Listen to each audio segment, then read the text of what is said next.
Y'all believe in absolute truth?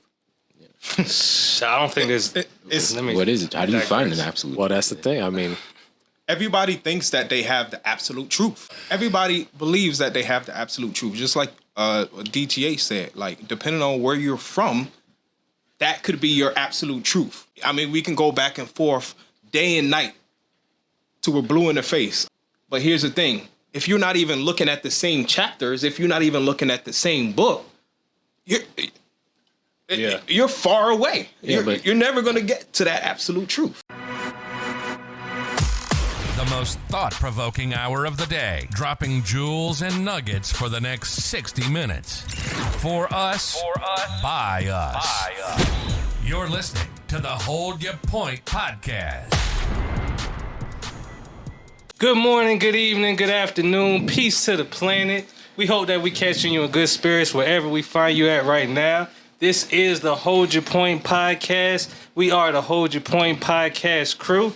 And you know, on our platform, man, we talk about black culture and experience through a Christian and millennial lens.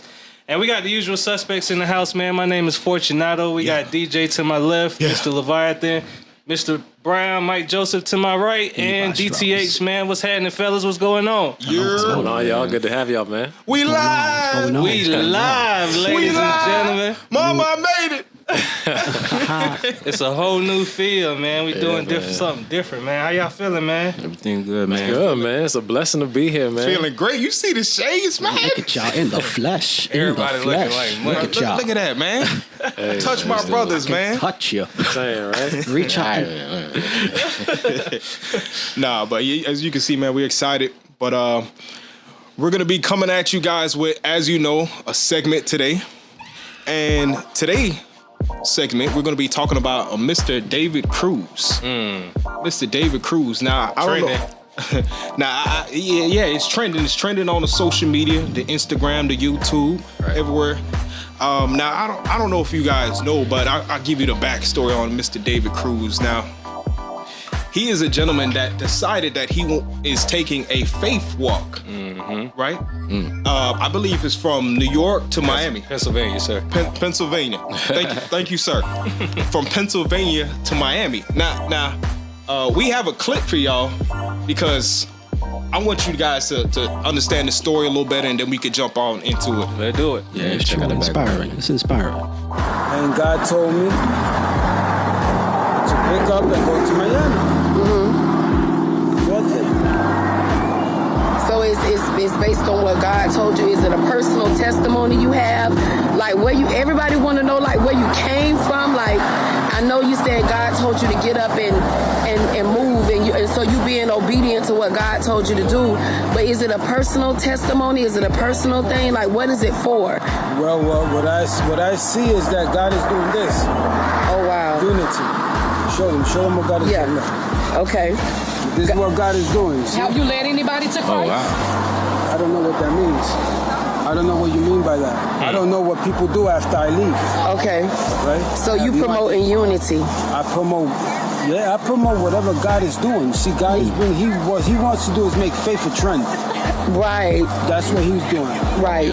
So your journey is new just method of faith. Okay. New method to get the people into faith. So I'm like an animated character. Yeah. So, you know what's crazy, and I'm gonna pass the rock to you guys, man. I'm not gonna lie. I didn't see that video, that clip, and when I first heard his story, I'm not gonna lie. I didn't really understand it, but then it hit me. I said, once I seen that video, I said, sometimes you don't have to understand things, right? Sometimes we always want to know what's going on. We have to know what's happening in Z. And right now, you're in A. Don't worry about what's going on in Z. Just trying to figure out how you're going to get to point B and move on forward. And the thing I like too with David Cruz is that like he's not accepting donations from anybody, anything and that's phenomenal because it's like people real deal trying to give him water and food and stuff like that, and he's not taking it. And he was like, God is going to provide all his needs. And what he's doing, he's finding like the extra stuff, like all of these throwaways or Walmart or what have you, and he's surviving and it's amazing, man. Like I don't know for sure, like on a knowledge level exactly what's what, but like I mean, you know, he's moving, he's doing something for God, trying to bring people together, and you can't fault him for that. Yeah, no, that's facts. I love the fact that he was talking about, you know, he wants to make faith, you know, a trend. You know, I love that line that he said. You know, he wants to make faith popular nowadays. 100%. You don't see it nowadays. A lot of people taking a step out for God. You know what I'm saying? So I like that, but I just hope. Because look, no, the only thing is when you think about trends come and go. Yeah, you know what I'm saying? Yeah. That's just the only thing is like, I'm sure that's not what he meant by it. But you know, people just jump on, oh, this is cool right now. And then as soon as something else come on, they drop the old thing. But you know, it seems like he's doing a good thing that, you know, trying to bring more people to the awareness of God. And that's a good thing. So 100%. Seems cool. Absolutely, man. I mean, I'm more on the fence with it. You know, as you can see that, you know, when they pan the camera to the back, you know, you see a lot of people following, and that's a message, you know what I'm saying? You're right, you know, he wants to make faith a trend. So it starts from there. You know, he's planting the seed. Most importantly, he's planting the seed, that's all. 100%. True. A seed of faith. Absolutely, man. Yep. Well, shout out to David Cruz, man, and what he's doing right now in a tumultuous time where, you know what I'm saying, there's more people on the news for mass murderers and shooting people. And, you know, we have a brother here who's trending. We're trying to do something positive, man. So, you know, hopefully everything good comes from it that he's trying to do. And ultimately, like, you know, if one person, you know, opens their mind up to a relationship with God, I think it'll be successful. So shout out to David, man. The Forrest Gump vibe. But, all right, so we got a real tantalizing topic that we want to jump straight into this afternoon. Unless you had some other pieces, I ain't want to tantalize. Nah, okay. we ready to jump. Let's jump. All right, man. So you know the topic that we want to come with this afternoon, man, is really like, you know, how do we clearly define like which religion would be the correct religion, right? Because we in an age right now where everyone is waking up, everybody's woke, everybody looking for truth. Like there's calamities in the news on a regular basis, and now more than ever, people are trying to find a way to bridge the gap with their relationships with God. But there's just so much convolution when it comes to religion, and you know, so many remixes that we've seen so far. So we want to just kind of like cut through the red tape if we can, and kind of, you know, see if we can decipher like what would be possibly the true religion that we can kind of unequivocally point to and, you know, move from there. So right off the bat, man, you know how we do it, man. I got a question I wanted to ask y'all. When it comes to religion, why do you think like people belong to any certain one instead of a more centered approach of just building a relationship with the Creator? Because of rules. There's rules. What you mean? Well, basically, you have different denominations, and therefore they have come with rules. And some people don't, you know, not everybody's going to think the same. So therefore it's like, all right, because you have non-denomination, we have Lutheran, Catholic, you know what I mean? There's only one God. But at the same time, it's the rules and the doctrines. I think culture, people grow up in different 100% parts of the world. Yeah. Mm-hmm. For whatever reason, these different religions come about, and that's just what people are accustomed to. So they stick with what they know. Mm-hmm. But that's just a start. Yeah, no, I'll chop in here. I think it definitely comes down to like people's interpretation of things a lot of times. Mm-hmm. You know, first of all, you got to first get to the fact that you do believe that there is one truth. You know, there's people out there that, you know, they think that there's more than one truth out there, or your truth is my truth and all that. You know, you hear that talk nowadays. But first you have to get to the basis that there is one thing that is actually true, called absolute truth or whatever is what they call it. So once you get there, then, you know, you would start to like believe in whatever, you know, religion you're going into, us, obviously Christianity. But yeah, I mean, it comes down to what your beliefs are, you know, and how true you think those beliefs are. Y'all believe in absolute truth?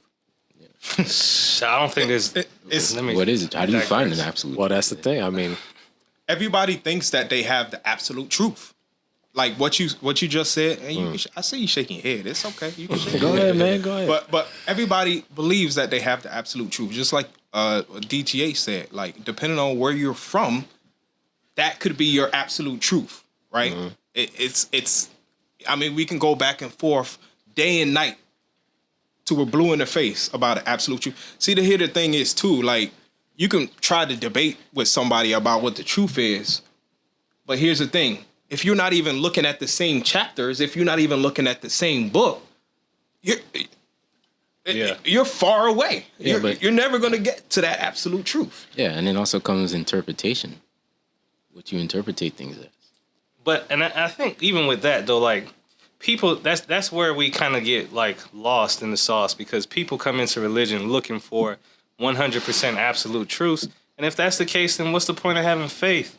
Because if everything is just absolute, like 100%, you can point to or you know, black and white, everybody, and it wouldn't be exactly. It wouldn't be no need for faith or application of faith. So like, I don't think there's any one religion that spells out 100% truth, because even in the Bible it says that, you know, we see through a glass dimly now. So we only got a portion of it for real. Like, we don't have it all for real. That's true.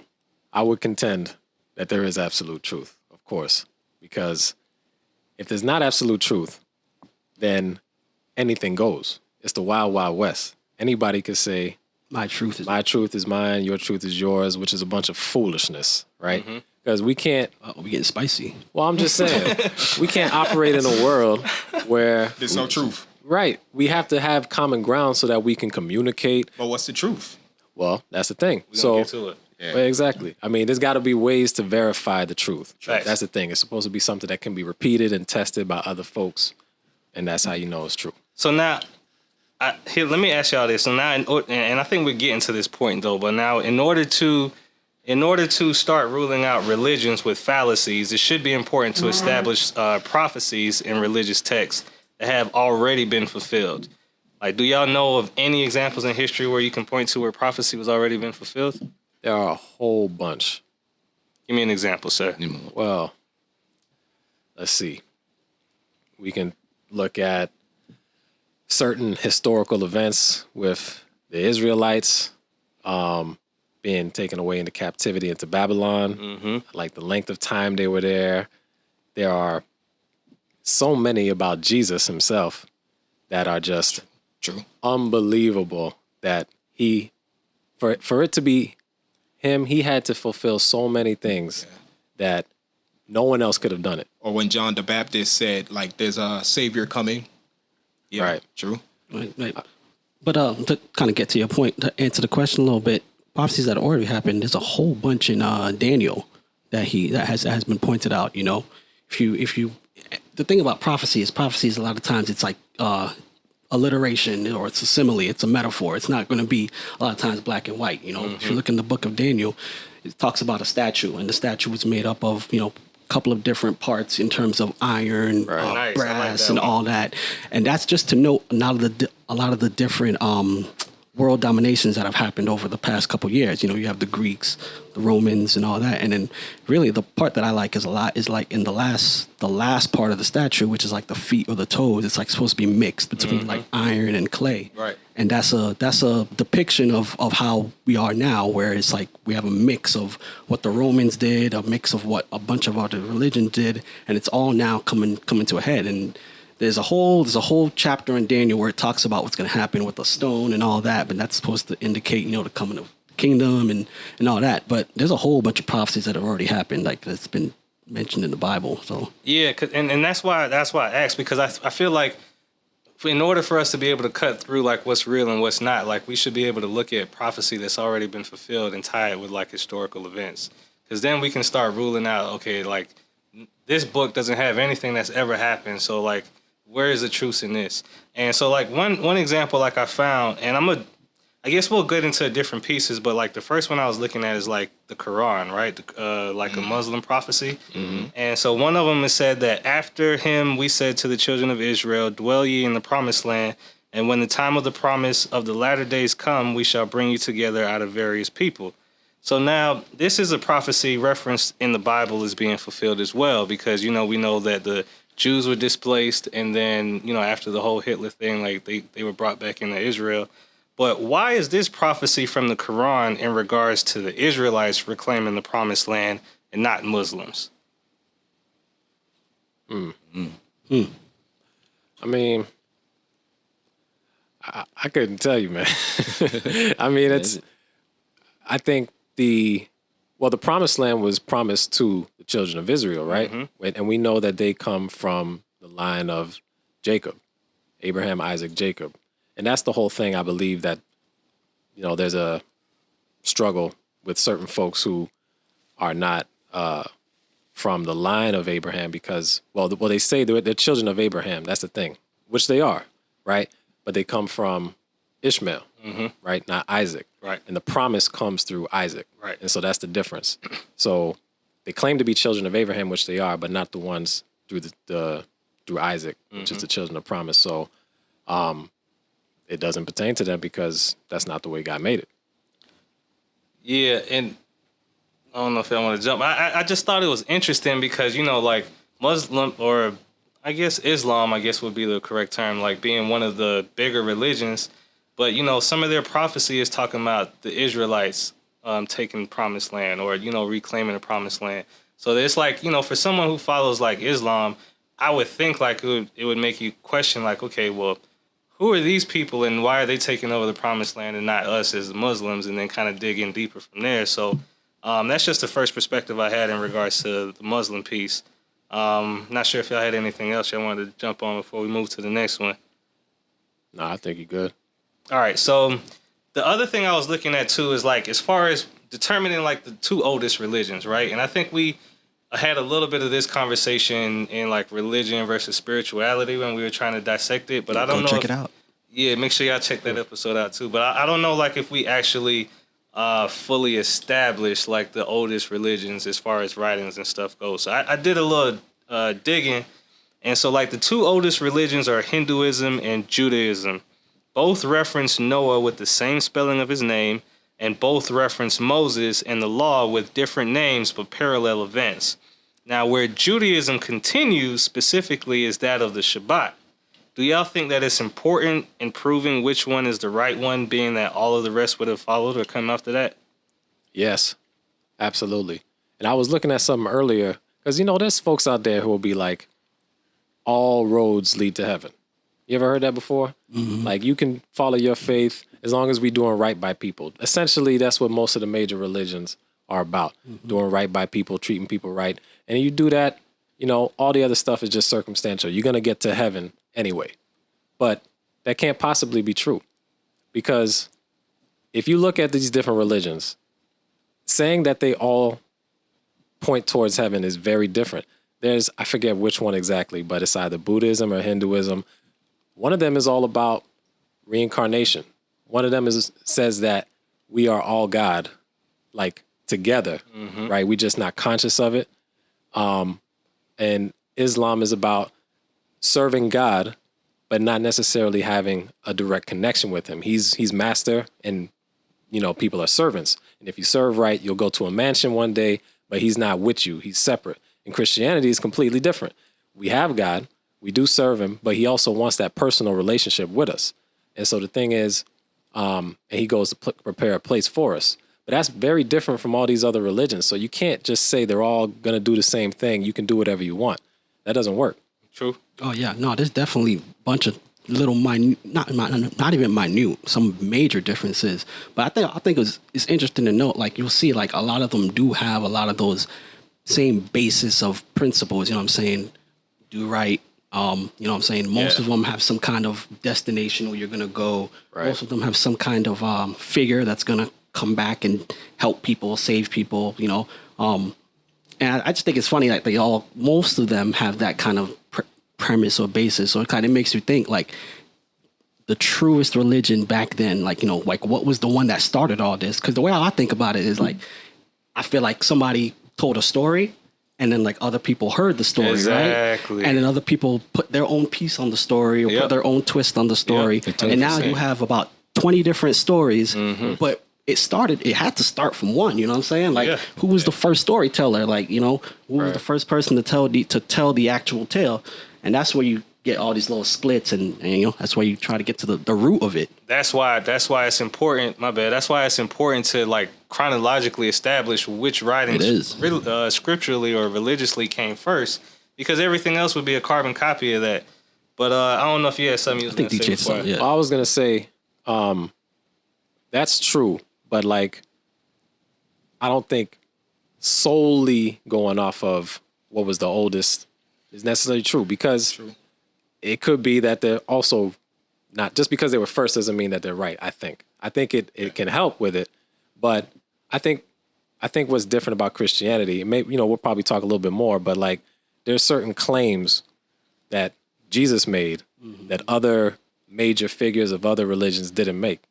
And so it's about whether or not he was true in those things. So we'll talk about that a little more. I'll bring it up again later, but I think that's a key difference between Jesus, Muhammad, Krishna, Buddha.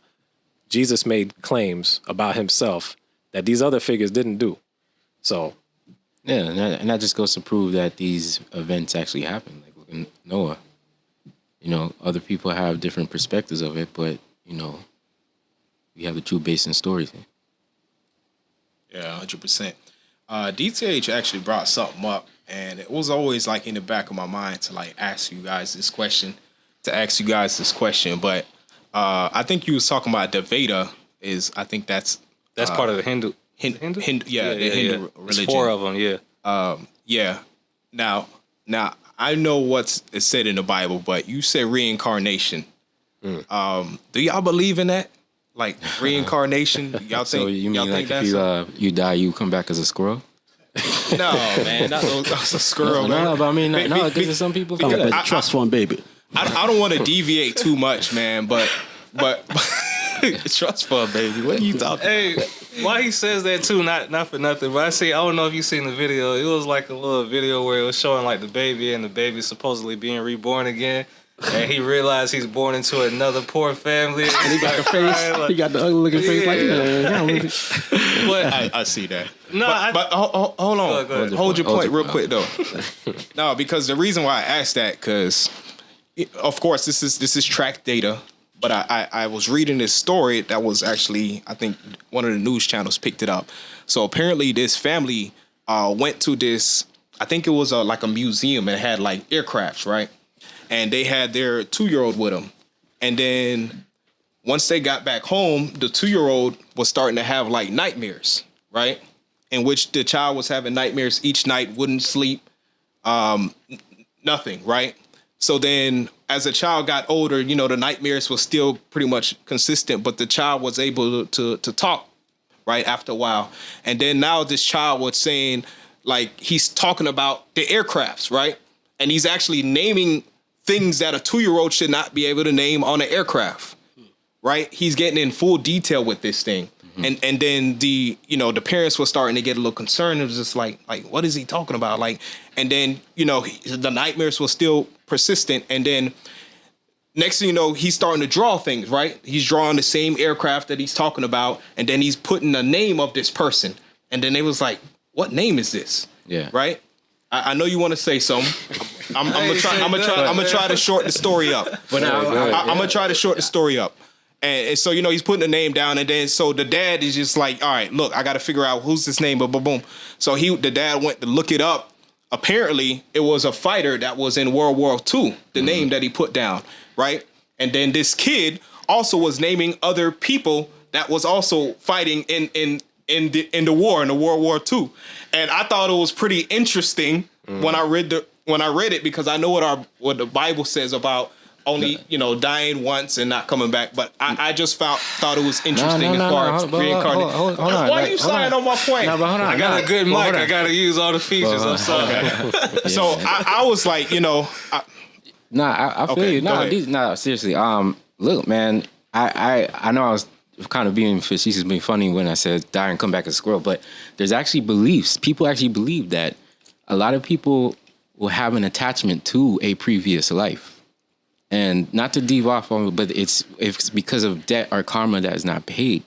So it's not. Mercy. I'm just saying this is a belief that is like with reincarnation. So I'm just saying, this movie. What's that movie? The Dog's Life. Man, my thing is, the Bible talks about resurrection, and it talks about familiar spirits. I'm gonna just leave it there because I mean, like, if the Bible ain't talking about reincarnation and this 2-year-old is drawing this, and that, then maybe we need to, talk to God about something. Else. I just think believe half of what you see and none of what you hear. I ain't see it, Daryl. I know you say you watched it, but hey, interesting things can happen. Whatever. I mean, I don't think it's reincarnation is the reason. But I mean, supernatural things can happen. I don't doubt that. Yeah, no, that's definitely a weird point. But just to fight, I was gonna say, like, there is a couple of things in the Bible that is listed as one, and one resurrection is one of them. So you only get to be born and reborn once. Obviously, when Christ comes, it's gonna happen again. But that's the only time, No, that's not to say it's right. I'm just saying that this is the beliefs that's out there. Sure, we should follow. It's just kind of.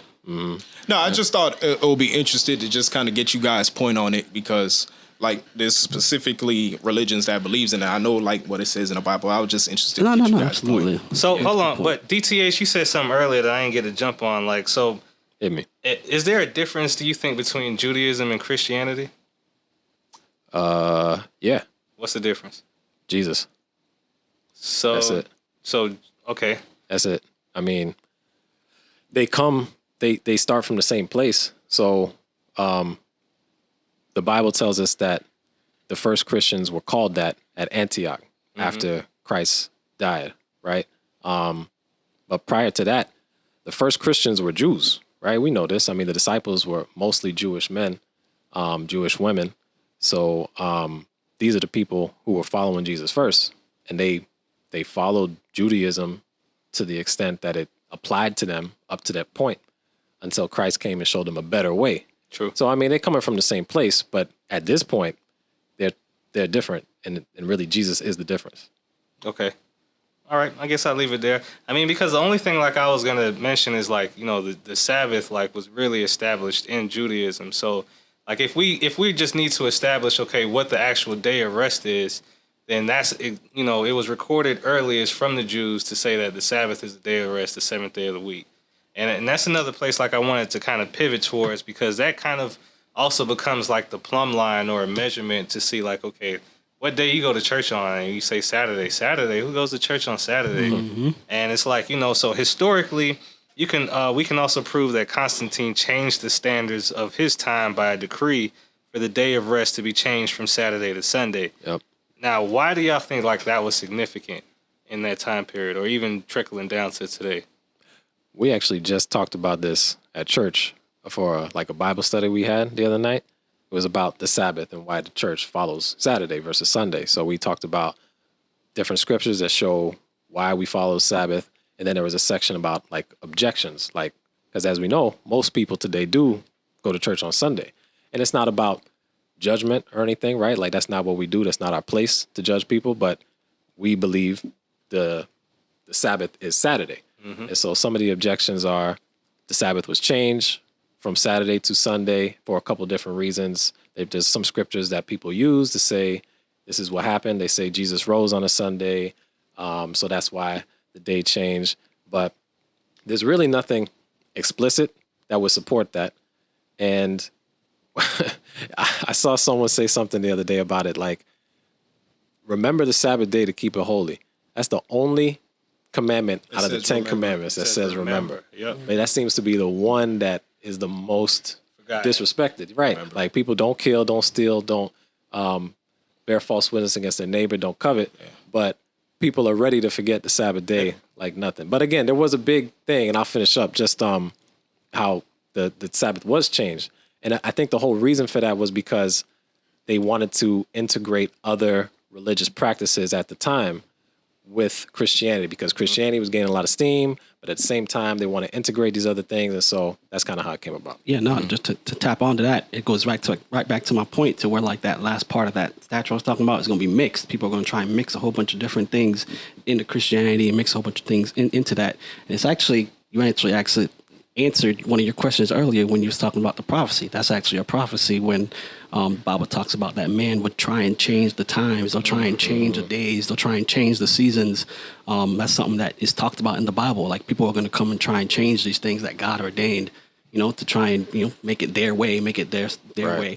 In some ways, trying to make it more, I guess, applicable to other people, but at the same time, you can't dilute what God says to suit man. You know what I'm saying? So that's a huge. You part. think that's why he said remember, because he thinks that people are going to try to change I think the specific. That's actually a good point. It's exactly what it is. People are going to try and make people forget what the actual Sabbath day is. So I think it's a simple study. Like if someone's really interested, I think you can easily come to the conclusion that Saturday is the Sabbath, right? Yeah. Not about that's the day you go to church. That's not what Sabbath's about anyway. Just what day is the Sabbath? Because even if you look at the root word of Sabbath, the number 7 is inextricably linked to that word. Like you can't take 7 out of Sabbath.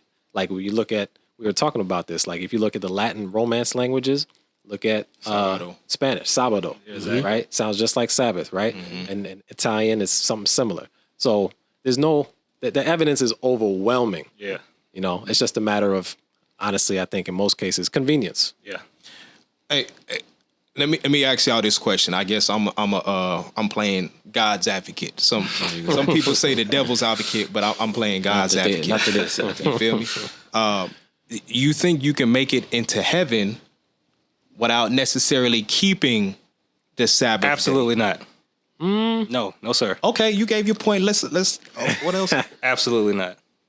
Okay, I think you can. No, I think you can. it's impossible.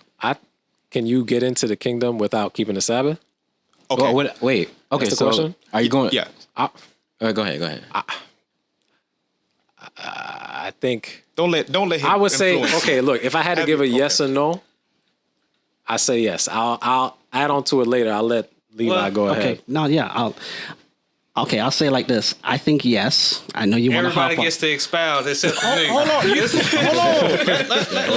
Let him say what he's saying. Hold your point. Well, I'm gonna expound. I'll say yes only because yes, to a certain extent, you have to be taught. If you haven't been taught, if you haven't been, and like David said, it is easy.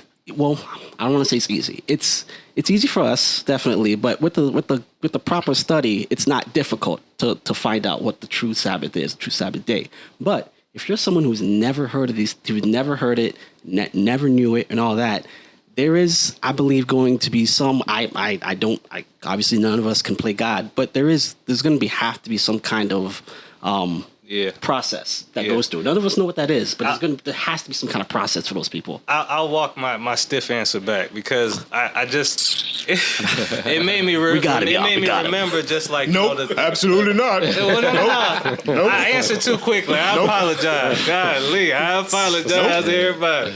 But no, what I'm saying is that like, because the thief on the cross, like I'm sure he never kept the Sabbath. Come on now. But like when he was next to Christ, now when he was about to die, and Jesus said, "Today you'll be with me in paradise." So Exactly. I think if we have the opportunity to learn or to know, or it comes across us in any fashion and we ignore it, then we don't have the allowance. But if we and then even now, like in this information world, bro, like it's really like scarce that you could say like, oh well, I had no idea. Like Yeah, that's definitely what I want to add. I'm like, I feel like the excuse is going to be there for some. Yeah, but definitely. for not many, for a very small amount of people, I feel like that's going to be an excuse for. Many people have heard it, some one time or life and another, and they chose to just ignore it. So that's usually how it goes. I mean, I'm not trying to say nobody. It's like, so you're saying there's stipulations.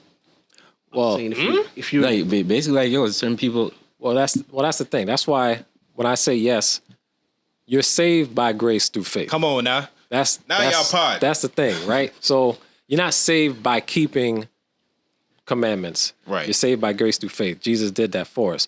But the thing is, if you are saved, you're going to want to keep the commandments that God made for us. It's not that you do them to be saved, right? So that's the distinction, right? Now I think where it gets different is that I think one of y'all just said that. If you kind of knowingly, like someone who goes to church on Sunday, but has come to the knowledge that Saturday actually is the Sabbath and that's the day I should keep holy. If they knowingly say, you know what, it's more comfortable for me to go to church on Sunday. Saturday, I like to go to the mall and shop and do whatever. You know, God is going to understand. I think that's where that becomes a problem. Yes, you may be devout in other ways and everything, but like when you there's a scripture that says, "To him who knows, how's it go? To him who knows it's sin, and Yeah, or who knows to do exactly. good and Yeah, does it exactly. not, Yeah. to you it becomes sin. Exactly. So when you come to knowledge of something, the truth is supposed to make you change. That's Yeah. the thing. So if you come to knowledge of the truth and you don't change, that's where it becomes a problem for you. Yeah, and that's the only thing I was gonna jump on with what you were saying, because it's like it's not the we're saved by grace, and it's not that we want to keep the commandments, because if you saved by grace and you break the commandments, bro, you just as lost as someone else who wasn't saved by grace, because it's not just to be saved by grace and the commandments are optional. Then what's the point of it? Like, Yeah. You know, the other thing too, I always try to break it down like this. If what is the greatest commandment? to love To love who? God first and Right. love your neighbor as God yourself. first, right? Yep. And then how does God say to love him? Like How you gonna love him? To love your neighbor. Well, that's not the one I'm looking for. You honor him. Well, there's one Keep specifically. my He says, commandments. that's it. If you love me, Keep my commandments. keep my yeah. commandments. If you love me, you will do what I tell you to do. That's it. And so what does he tell you to do? Keep his commandments. What are his commandments? The 10 that came from the Torah. So that's the thing. You know, you can say you love God, or I have good in my heart, or whatever. The way you show that you love God is by doing what he tells you to do. Yep. Yeah. That's it. So And then not even just that. I mean, I don't want to deviate too much, but it's just like, it's liberty in it too, bro. Because it's a lot of times people look at religion or Christianity or whatever. It's like, oh, it's so rigid. I don't get to do what I want, blah, blah, blah. But it's like, it's a different quality of life when you like just actually are in line with the principles of the Bible versus kicking against the grain. yeah. Like, you struggle so much more. Like, you have That's more the thing. problems. I always use the analogy. It's like, especially in Florida, like, they'll cancel your insurance real quick if you don't make that payment, right? And it's like, it's almost like stepping out and driving around without insurance and hoping you don't get into an accident. Spiritual insurance. Because it's like, when we step out, we don't know what we're going to encounter for real. And it's like, you know, a lot of people just like, oh, well, they just want to do their own thing. And it's literally like you're an open target.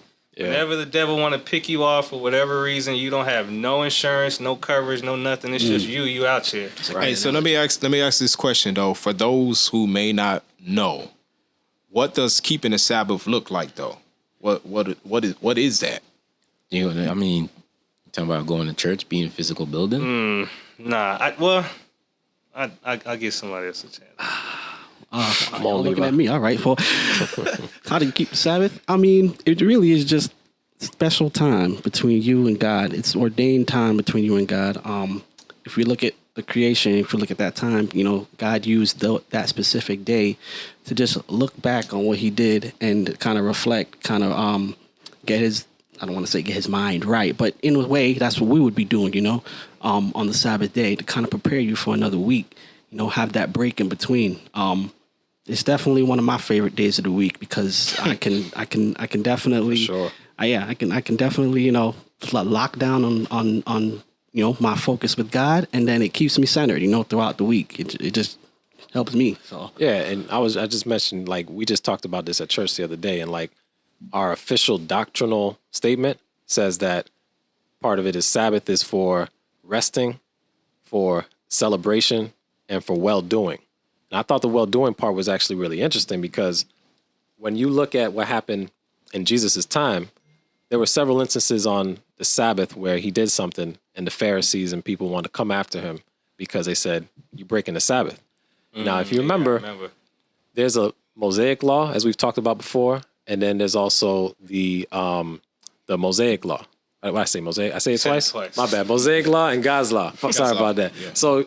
So, you know, with the Mosaic law came 39 categories of work, and we actually went into it a little bit. It's ridiculous how painstaking it was. Like, you can't rip things. You can't do so many things.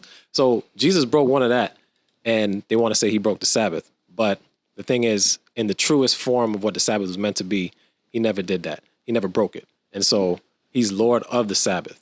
And so the Sabbath was made for man, not the other way around. And, you know, it's really about doing good on the Sabbath. So he actually said that. Yeah.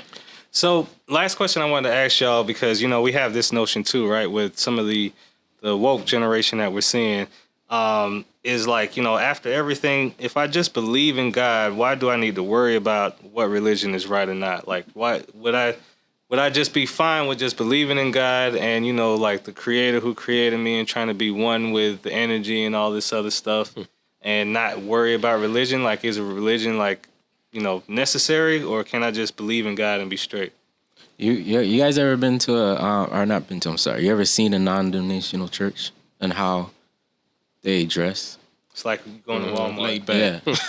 and then you have, the Pentecostal and, they come in the full Steve Harvey outfit. So, I mean, it's one of those things where I said in the beginning, it's the rules. People look at that and then it's like, yes, there is one God and you serve one God, but it's a personal relationship. It doesn't, the denomination to me is not as important as a relationship with God. That's fair. I definitely agree. I definitely agree fair. with that. It goes to the point that DTH brought up. Love me, keep my commandments. The love me part comes first. That love for God, that simply that relationship with Him that you have with Him, that comes first. And then there is the religious part, where it comes with the rules, the regulations, and all that. They do go hand in hand. Like, you do have to do one or the other, but one does come first, which is the love for God. So that's what 100%. Yeah, I mean, God is going to show mercy on whom He choose to show mercy on, right? As far as you could look back in the Bible. That's the book that I choose to follow. Seventh-day Church of God. That's what I follow. Whatever you follow, cool. Go with that. But the relationship with God is most important, right? Like what Mike said, like having that love for your brother is also very important, right? God is looking for noble people. Like, I believe it's in, I think it's Luke. He's looking for people to be salt of the earth, right? People that is different, that is cut from a separate cloth. Because unfortunately, especially right now, we don't have a lot of people that's like that. When you see them, they shine, because they're different. They're different people. Like, I remember my mom would literally would say that, like, people would just look at her and just tell, like, something is different about this lady, right? I remember somebody, hopefully I ain't telling the business out, but I ain't gonna get into it. But yeah, you just gotta have that relationship with God, and once you have that relationship, it shines through, man. And as far as what Fortunato said is for religion, I'm gonna keep it 100.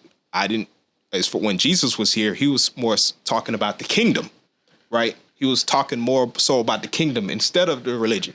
Like, but it's nothing wrong with keeping the Sabbath. But I'm just telling you what Jesus was here, that's what he was on, right? Yeah, and then people try to bash him because he wasn't, strict with the religion like a lot of these people in that time was.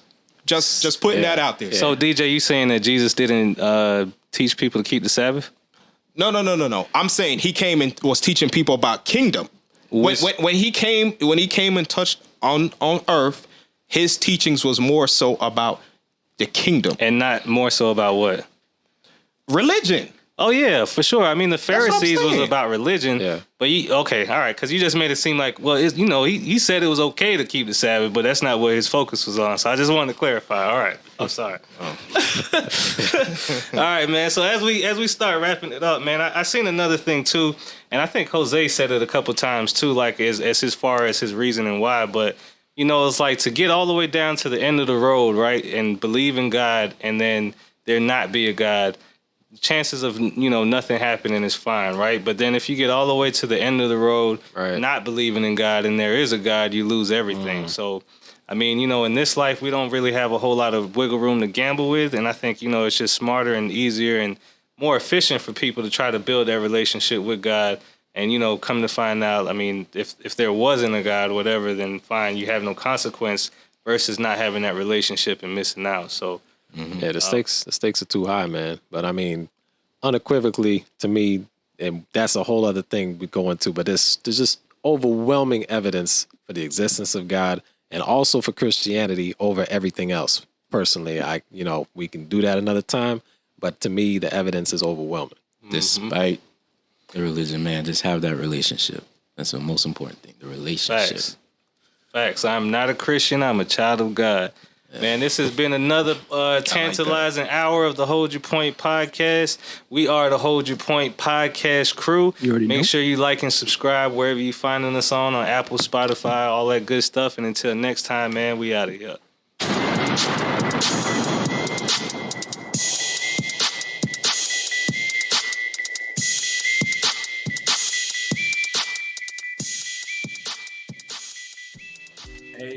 on, everybody? This is DTH of the Hold Your Point podcast crew. Thanks for watching the video. We really appreciate it. If you like our content, please like and subscribe and share. Get the word out about us. We got a lot of big things coming your way. And stay blessed.